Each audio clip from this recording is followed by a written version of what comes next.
आज आपको सुनाने जा रहे कहानी मूर्ख साधु और ठग की। तो चलिए शुरू करते हैं इस कहानी को।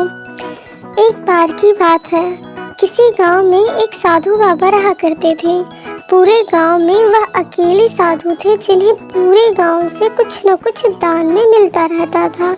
दान के लालच में उन्होंने गांव में किसी दूसरे साधु को नहीं रहने दिया और अगर कोई आ भी जाता तो उन्हें किसी प्रकार से वह गांव से भगा देते।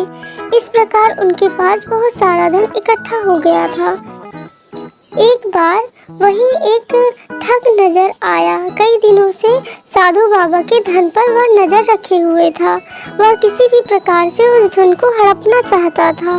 उसने योजना बनाई और एक विद्यार्थी का रूप बनाकर साधु के पास पहुंच गया। उसने साधु से अपना शिष्य बनने का आग्रह किया। पहले तो साधु ने मना किया, लेकिन थोड़ी ही देर बाद वह मान गया और ठग को अपना शिष्य बना लिया। ठग साधु के साथ ही मंदिर में रहने लगा और साधु की सेवा करने के साथ साथ मंदिर की देखभाल भी करने लगा। ठग की सेवा ने साधु को बहुत खुश कर दिया, लेकिन फिर भी वह ठग पूरी तरह विश्वास नहीं कर पाया। एक दिन साधु को एक दूसरे गांव से निमंत्रण आया और वह शिष्य के साथ जाने के लिए तैयार हो गया। साधु ने अपने धन को भी अपनी पोटली में बांध लिया। रास्ते में उन्हें एक नदी मिली। साधु ने सोचा कि क्यों ना गांव में प्रवेश करने के पहले नदी में स्नान कर लिया जाए। साधु ने अपने धन को एक कंबल में छुपा कर रख दिया और ठग से उसकी देखभाल करने को बोलकर नदी में चले गए।